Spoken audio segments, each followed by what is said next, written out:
Tonight, we are going to face our most frigid temperatures ever since starting RV life. Well, I was 24. So we are in literally the most beautiful campsite we have ever been, right here in Trinidad Lake State Park in Colorado. It is absolutely epic and beautiful. So we're gonna hunker in. I am about to put some cookies. I had some dough I made a few weeks ago. They're not your grandma's cookies. I'm about to put some cookies in the oven, get those baking. And then I'm gonna make a cream of potato broccoli soup. And what are you making? I'm gonna make some homemade bread. So I've only made this recipe one time before. It's super easy. It's only like 5 ingredients, but it's so good. So snuggle up, get cozy, come join us.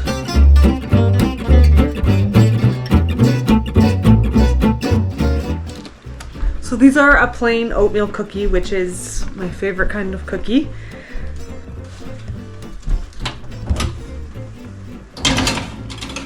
Cookies are in. So to help us keep warm, we put the propane heaters on the propane tank and then use the furnace overnight so that the underbelly stays heated when the temperatures drop below freezing. But we also have 2 space heaters, and one thing we realized and kind of knew the first time we bought a space heater, but then just disregarded the second time. The first space heater we bought it just uses 500 watts of power. We knew that you couldn't use like a full-fledged space heater in an RV. And then we went and bought a second one that was a little bit more powerful, and it uses 14 or 15? I think it's 1500 watts of power. And I don't know, I don't recommend it. Based on the way RVs are wired, we have tripped the breaker many times, forgetting that the bigger one was on and then going to turn on like the air fryer or something like that. But I guess people's RVs have caught fire. So we'd love to know, do you guys use space heaters in your RV? Do you pay attention to the wattage? Do you worry about it? Is that something we should be worried about? We have it on right now because it's cold. And so it's not just a space heater itself. It can actually, like, if it doesn't trip, it can like start a fire at like in the wires and the breaker and all of that can become overpowered. So we definitely don't run them when we're not here. We're keeping a close eye on it, but it's cold. And with the propane tank heaters, because we have 2, and with tonight being so cold, I doubled them up, which we've never done before. So. Oh yeah, but I bet it helps. Yeah, because we ran out in the middle of the night last night, our one tank, and so this morning when I woke up, I flipped to the other tank, and so it's full. So I double stacked them. And to give you a point of reference, we got 10 nights out of a single propane tank running the furnace, as also cooking and showering, all the normal stuff. But 10 nights of the furnace because of those propane tank heaters, versus when we were in Arizona last winter and we did not use our propane tank heaters. We, in similar temperatures that we've had thus far, got 2.5 days of furnace use without the propane tank heater. So they really do work. Oh, our cookies are done. Can you take them out? Ooh, cookies are done.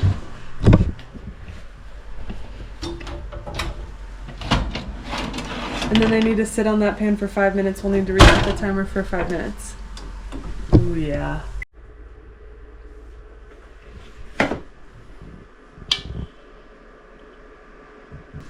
All right, the cookies are out, and I'm gonna make the bread. And this bread, it's super easy. It's only 5 ingredients: flour, sugar, salt, and then oil and any kind of milk. I use oat milk.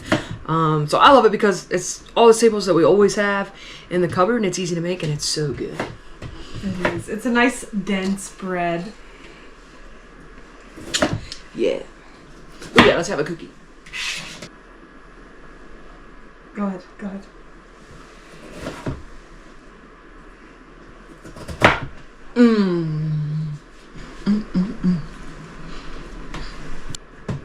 So I made this bread the first time a couple weeks ago when Sydney made homemade stew. What was the week? Was that the week our fridge was out?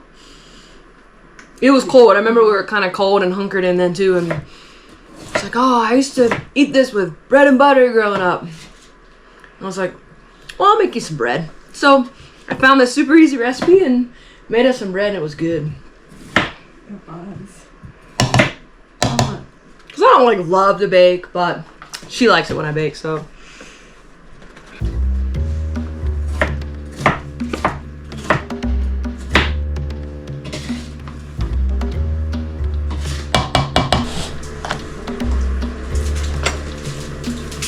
My garlic sprouted. Whoops. Oh yeah, hold on. I have to count to 8.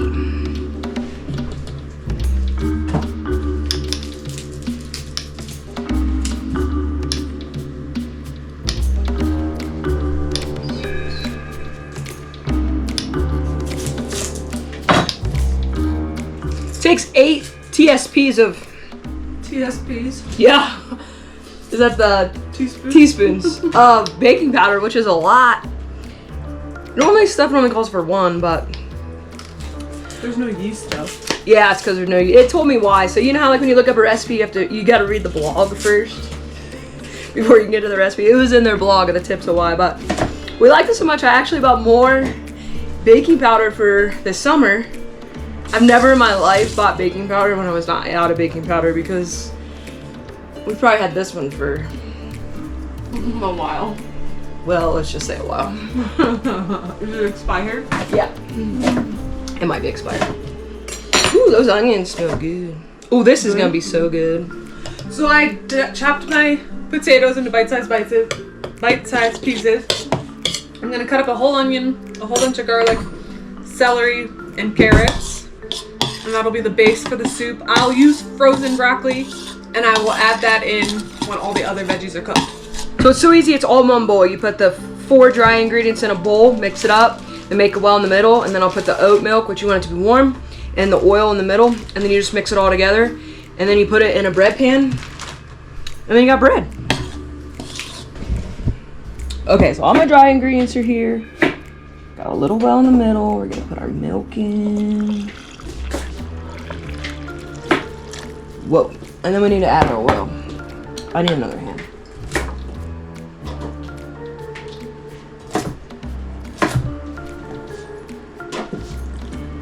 Oh yeah.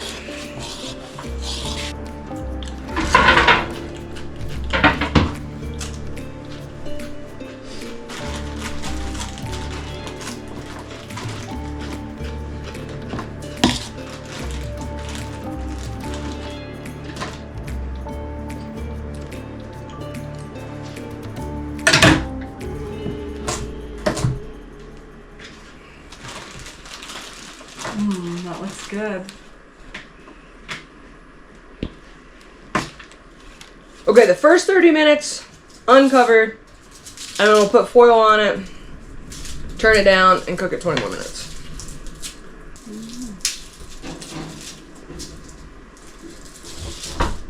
Okay, now that my veggies are chopped, the boring part's over, so we're gonna get our pan on high.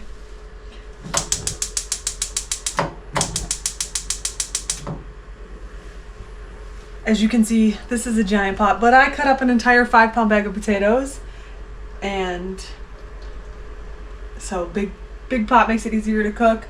This is probably not enough olive oil. I'll get you some. Thanks. You know we gotta back up. Perfect. I do not measure anything. Some of you are going to write in the comments like how much of this, how much of that. As much as you like. The ratios do not matter other than personal preference. It's really just throwing a bunch of stuff in a pot. Okay. I'm going to go onion powder, garlic powder, crushed red pepper.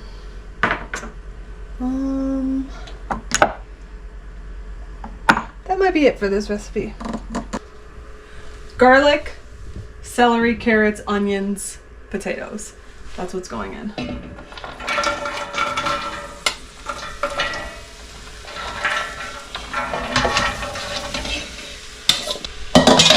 Spices, personal preference, how spicy do you want it? I'm gonna add flour and heavy cream to this recipe. So those ingredients are gonna mute flavor, so I am gonna be heavy-handed with any spices that I use. Little extra garlic help. Little extra onion. chicken bouillon. I'm going to use this. This is the reduced sodium, but there's still sodium in it. I'm going to use this in place of salt while cooking. I may end up adding a little salt closer to finished cooking, but not until after I taste. And I'm going to use a giant heap. Whoa! I mean, it's a big pot of soup. Is that a lot to you? The one thing about RV life, as you know, our layout and where the couch is and the chairs in the kitchen, I have learned a lot more about what goes into my food, what's the cooking process, because I'm always seeing, I'm like, what are you doing? Is that, she's like, this is how I always do it, just relax. I'm like, because I see everything she cooks now. And somebody's nickname is Judy, as in Judge Judy. Hers. No. Alright, and then chicken broth or stock, whatever you have on hand. You can use water as well. I rarely use water when cooking anything. And now what we're going to do is we're going to just add enough liquid to ensure that all the veggies are fully submerged in broth, plus a little extra because we're adding broccoli. If you were just making potato soup, this is the same way you start it. You would just want to submerge all your veggies. But I'm going to leave room to add quite a bit of broccoli. This is going to be really like broccoli soup. Oh yeah, broccoli it up. Yeah. We need some greens in our life. We do. And I don't think we'll have it today because we're going to fill up on bread is my guess. But we also have some kielbasa in the freezer that will probably cook over the fire, which will pair perfectly with this. Yeah, probably tomorrow night we'll have a fire, cook the sausage, pair it with this. Yeah. And then we're going to mix this all up to get that big goop incorporated. And we're going to cook it until the potatoes and the celery are soft. Those are usually, depends on the celery and the potato sizes, but until both of those are soft.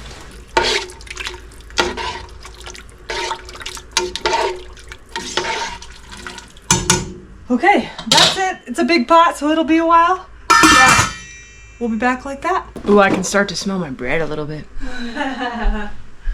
It's smelling good in here. It's smelling good in here. Alright, so it's been baking for 30 minutes. So we're gonna take it, we're just gonna cover it with foil and then bake it 20 more minutes. So it should have a nice... Ooh, tell them our pro tip for using aluminum foil. Dal Yep. is non-stick. Yep. So in this case, Dal's down. Dal Yeah, touches your food. Yep, and then the shiny, show them the shiny. The shiny reflective side will stick and cling, grab your food. So we're gonna go Dal down. Oh, you got some of this bread. Yeah. Oh, yeah. You are set. Wait, you get a look at that?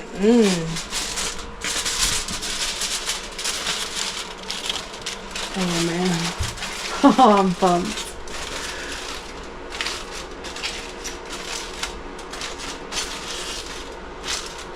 Oh, yeah.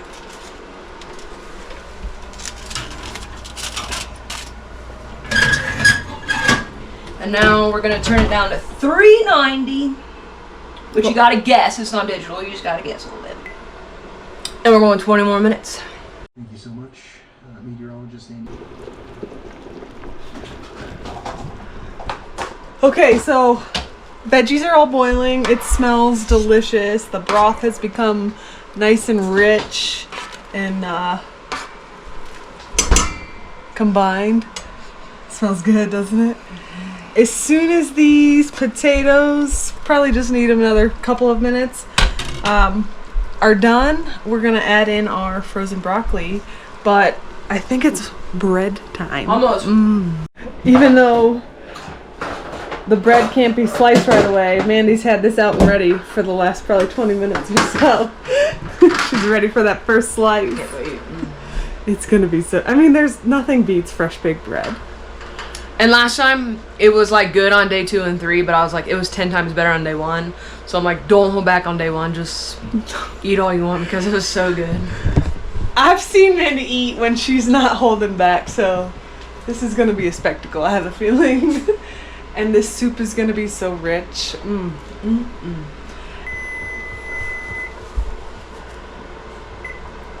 at my gloves on. Wait, can I just set it back there? Or you want me to set it? I would not, because it'll keep cooking if you set it back there. And then it'll get dry. We'll just set it here. Yeah.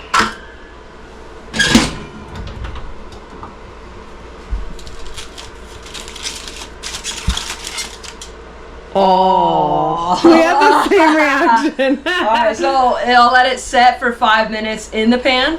So I'll set that timer, and then after 5 minutes, then I'll flip it onto the cooling rack.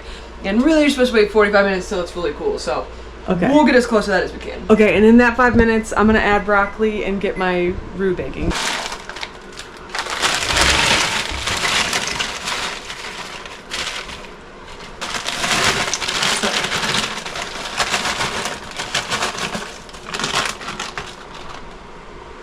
The frozen broccoli is going to cool the temperature of this way down, but the broccoli doesn't need cooked a ton.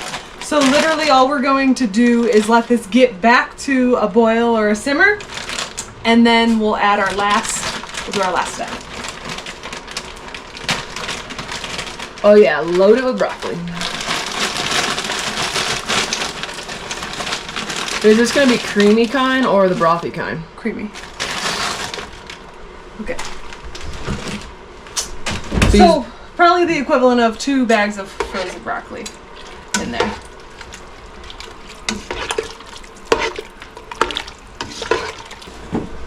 With this next step, if you're making this yourself, the question you need to ask yourself is, do you want it to taste like the richest, yummiest soup you've ever had, or do you want it to be healthy?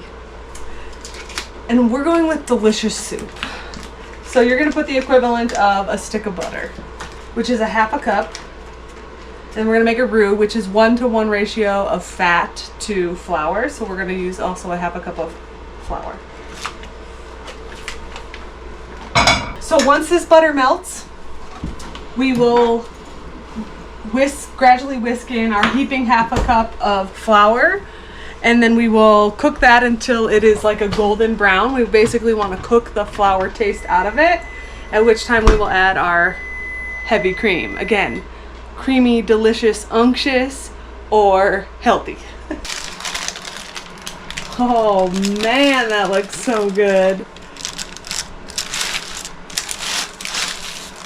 Okay, butter is melted fully, and we're gonna just, I need to switch. Slowly start stirring that in.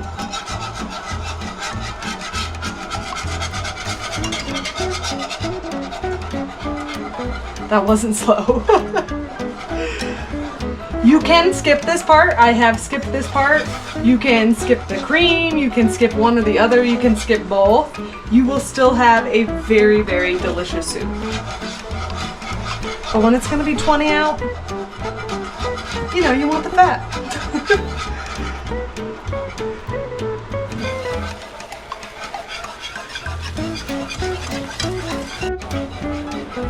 Perfect timing. Our big giant pot is hot again. It's starting to simmer. It'll be boiling soon. And as you can see, this is a much richer color than it was before. You can let it go a hair longer.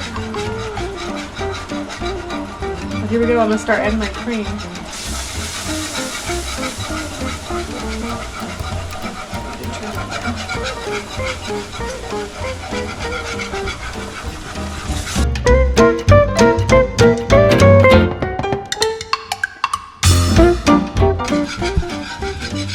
I didn't use all of that little small carton of heavy cream, but I used probably 3/4 of it. I am turning this back to high just to bring my soup to the front. Now, to avoid any of the lumpage, any lumps or curdling of anything going on in here, we want to get our whisk in here and whisk, like crazy as we add this slowly.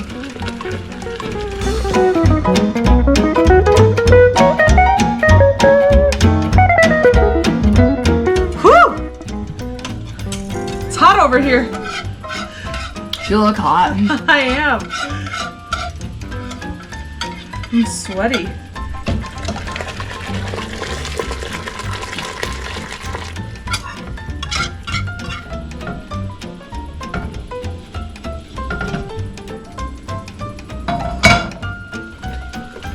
Okay, so now this is creamy, and it's gonna start to thicken over the next few minutes of cooking. But to help, because Mandy likes a really thick, stick to your ribs kind of soup, right, baby? Yeah. We are going. Ooh, are you gonna Yep. do it that one kind of way? Where's my Immersion blender? My little purple stick blender? Ooh, I think it's one up from there. Oh yeah. Okay. So to do this last part, you do not need to do this last part, but because, like I said, Mandy likes a really thick, stick to your ribs kind of soup, some of these potatoes are going to become mashed potatoes.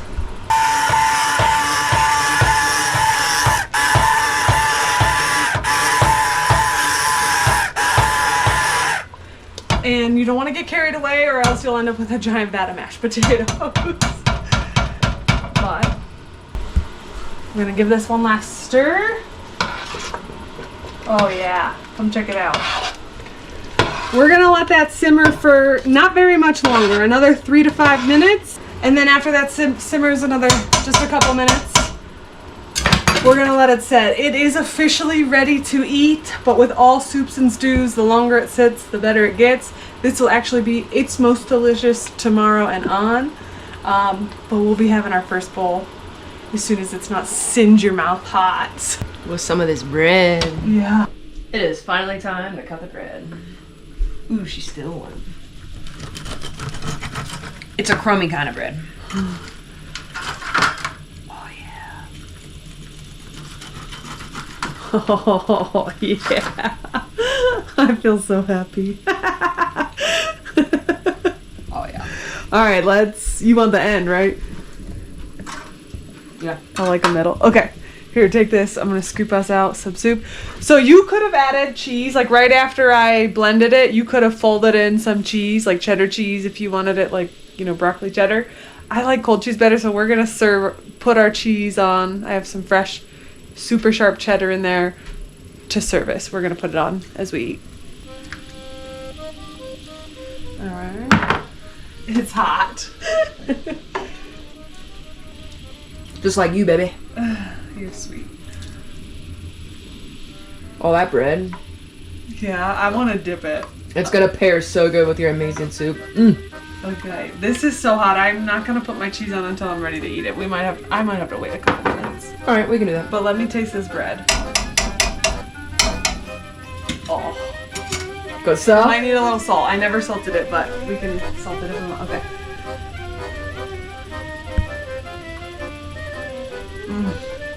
Oh yeah. It's so good. So good. It's really dense, but the crust is really crunchy and crispy. Oh, it's warm. Oh, I want to try it like that. Oh, It's a little crummy. It's more biscuity than bready, and almost. Or like muffining. Yeah. But it's good. Here, let me taste it like that. But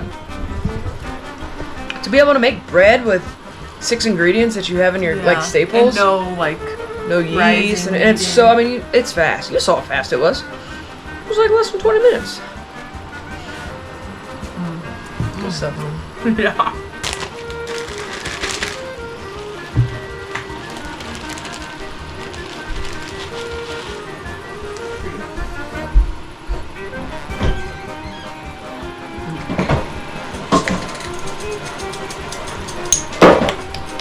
What do you add? More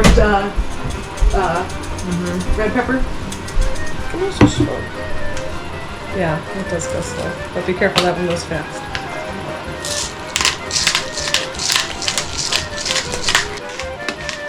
Oh, this looks so good. Yeah, it does. What a perfect Winter day in the RV. Yeah. Remember back when we were huddling over a fire wondering what people in their RVs were doing? They didn't even know how to camp right. Yeah, when we were tent camping in the winter, that's what we said. We're like, they don't even come out of their RVs. Why they come camping?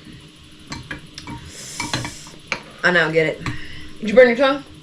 No, but it is so hot. Yep. Oh, it is hot. so good. I almost burnt my tongue. But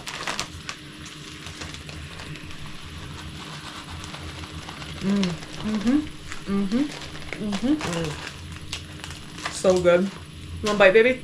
And we're outside a lot, but today is just, it's a cold one, and it was just a good day to make soup.